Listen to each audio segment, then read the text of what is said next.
এইভাবেও ফিরে আসা যায়।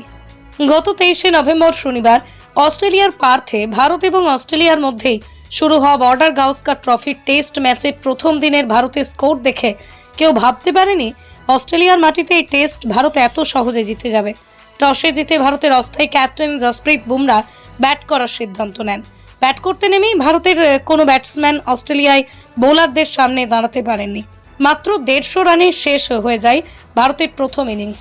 সবাই যখন ধরে নিয়েছিলেন অস্ট্রেলিয়ার কাছে এই টেস্ট ম্যাচ ভারত বড় ব্যবধানে হারতে চলেছে, সেটা ভুল প্রমাণ করে দেন ভারত অধিনায়ক জসপ্রীত বুমরা। একার হাতেই অস্ট্রেলিয়ার ব্যাটিংয়ে ধস নামিয়ে দেন। 104 রানেই শেষ হয়ে যায় অস্ট্রেলিয়ার প্রথম ইনিংস। প্রথম ইনিংসেই 46 রানের লিড নিয়ে দ্বিতীয় ইনিংসে ব্যাট করতে নামেন যশস্বী জয়সওয়াল, লোকেশ রাহুল। দুজন মিলেই অস্ট্রেলিয়ার মাটিতেই রেকর্ড পার্টনারশিপ গড়ে তোলেন। যশস্বী জয়সওয়ালের 15টি 4 ও 3টি ছক্কার সাহায্যে 297 বলে 161 এবং কিং কোহলির অপরাজিত 143 বলে 100-র উপর ভর করে 487 রানের বিরাট স্কোর করে ডিক্লেয়ার করে দেন ভারতের দ্বিতীয় ইনিংস। ভারত 534 রানের পাহাড় খাড়া করে অস্ট্রেলিয়ার সামনে সেই রান তাড়া করতে নেমে ভারতীয় বোলারদের সামনে অসহায় আত্মসমর্পণ করে। চতুর্থ দিনেই মাত্র 238 রানে শেষ হয়ে গেল অস্ট্রেলিয়ার ইনিংস।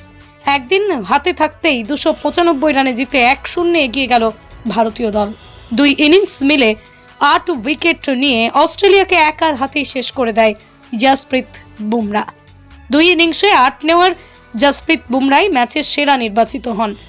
এই ম্যাচ জেতায় ভারতীয় ক্রিকেট দলকে প্রশংসায় ভরিয়ে দিচ্ছে সারা ক্রিকেট বিশ্ব। সুমন্ত সিংহ রায়ের রিপোর্ট, আরং নিউজ।